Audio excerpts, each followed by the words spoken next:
Okay, good morning, students. Today we were done with studying the topic of nutrition. What are nutrition? What are macronutrients? What are micronutrients?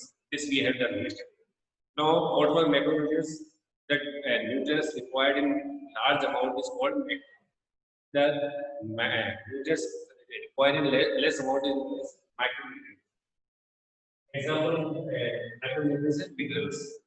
Minerals. Under minerals, there are two types of minerals are there: macro minerals and micro minerals. Under macro minerals, calcium, potassium, sodium, magnesium, phosphorus. They come under the title of macronutrients. They are under the macronutrients. And after that, micro minerals, iodine or iron, copper, zinc. This is known as macronutrients. Under the topic under the micronutrients. So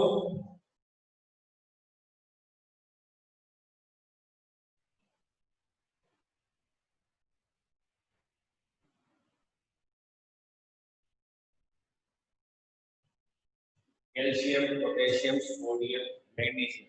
They are known as they are all of them are macronutrients.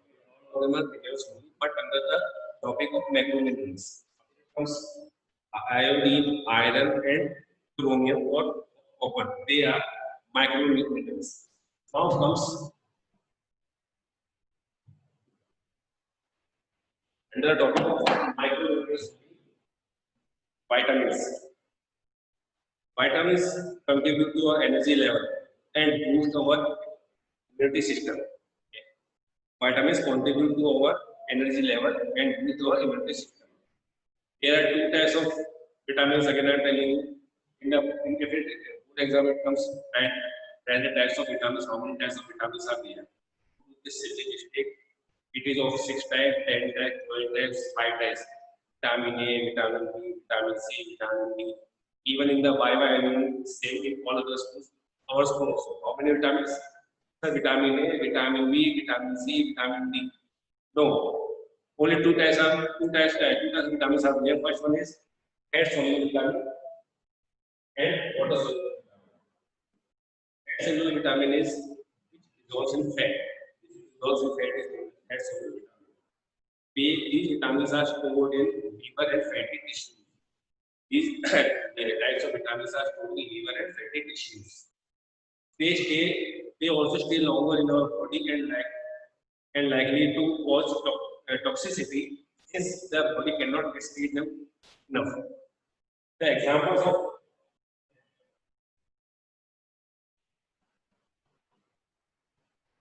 fat soluble vitamins A, D, A, D, E, and K. These A, D, E, and K are the example of fat soluble vitamins. After that comes now you can say okay if you want I will make you write about the school course. After that comes water soluble B complex and vitamin C.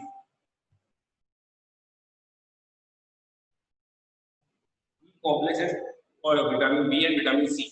They come under the water soluble vitamins. These vitamins are ejected from the body during urination. Thus, daily intake of these vitamins is recommended. The vitamin B complex, they are according to the study, they are under vitamin B, there is vitamin B1,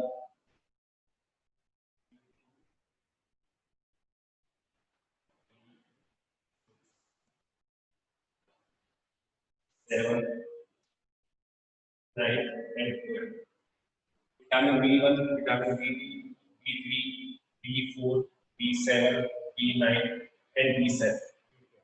There are different names. Okay. For example, vitamin B9, it is called folic acid. It is called folic acid. And what is the value should be taken daily intake for an MCG? Thiamine, that is known as B1. In the book, the chart is given. You can go according to it. Now,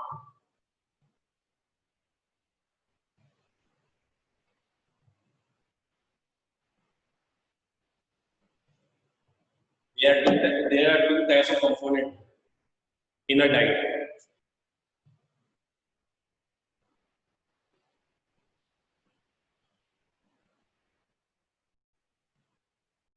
nutritive components of diet and non-nutritive components of diet. Under the nutritive components of diet, we have studied data. There are macro and micronutrients. There are macronutrients and micronutrients. So proteins, carbohydrates, and fats. That is known as macronutrients, and vitamins and minerals. That is known as micronutrients. These are the they come under macro and micro. Macronutrients will come under the topic of heading of nutritive components of diet. After that comes non-nutritive components of diet. Fiber or roughage, water, color compounds, flavor compounds, plant compounds. The best example for roughage is the indigestible component of food found in the fruits, vegetables, and grains. Indigestible component of food found in vegetables and grains. It does not provide calories, but still it plays a vital part of healthy diet. Still, it plays a vital role of healthy diet. It makes up our body, and because of this, our body appears, you can say, healthy. There are two types of fiber. Again, there are two types of fiber: soluble fiber and insoluble fiber. Which dissolves in fiber, that is soluble. It does not dissolve in fiber, that is insoluble. The best example is green leafy vegetables. So, insoluble fiber lowers the risk of heart disease and certain forms of cancer. Fiber is found in fruits, dark green vegetables, cereals, grains, nuts. So, where it is found? It is found in green leafy vegetables. Now comes water.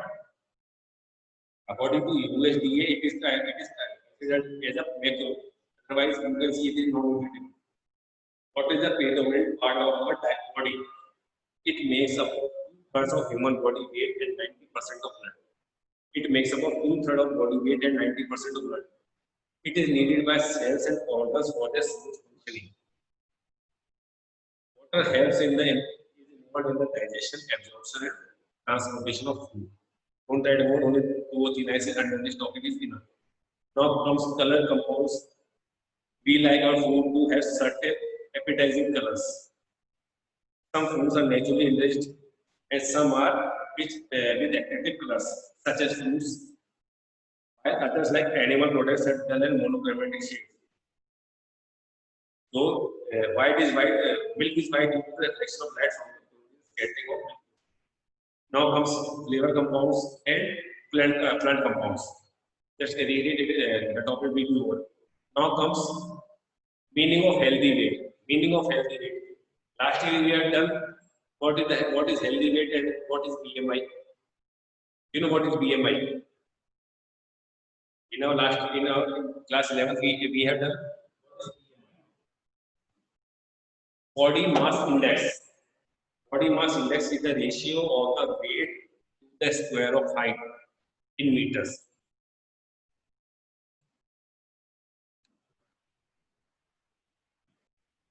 Body mass index.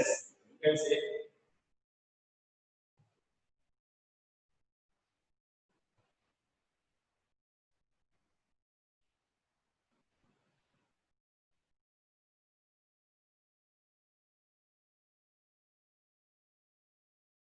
body mass index 18 kg upon height in meters square. Height in meters square. According to it, whether you are healthy, you are obese, or you are underweight, you are overweight. It will be seen according to it. So if you are calculating it, the WHO has given the criteria for underweight, normal, and healthy. If you are less than 18.5 after the calculation, if you are less than 18.5, that means you are underweight. If you are 18.5 to 24.9, that means you are normal weight. 25 to 29.9, you are obese. After that comes obese class 1, 30 to 34.9, 35 to 39.1, obesity class 2, obesity class 3. So these were the some regarding BMI. Less than 18.5, underweight, normal weight, or overweight, and after that comes obese class 1, class 2, class 3. How to maintain good body weight? There are few points you can add by yourself also. Goal setting. Now comes health, not wealth is the key. Control calories count. Control your calories count. How much you should be getting, see to it, and okay, if you are eating more also, you should be able to work out so that that much amount of calories burned. If you are that amount of calories burned, so that it comes okay. This much calories was required and we have taken that much only. And change lifestyle for better. Change your lifestyle for better. After that comes yoga, saying no to fatty foods, avoid overeating, avoid carbohydrate food, and eat the right number of meals. Not like that, okay, after every hour you are eating. You are supposed to eat 3 to 5, okay, in breakfast, lunch, and dinner. In between, evening time, you can have tea time, you can have snacks also. But not okay at 10 o'clock, also 11 o'clock, also 12 o'clock. After every hour you are having food. No. Eat the right number of meals. Say no to alcohol. Say no to alcohol. And exercise regularly. Most important, exercise regularly. I think all of you are doing exercise also daily. Na? You will say no. Walking is also a form of exercise, but not that vigorous. But everyone is walking or lifting weight or running and all that. So try do exercise daily. Now the last topic is remain, that is pitfalls of dieting. Pitfalls of dieting we will be doing in our next class. Okay, dear students.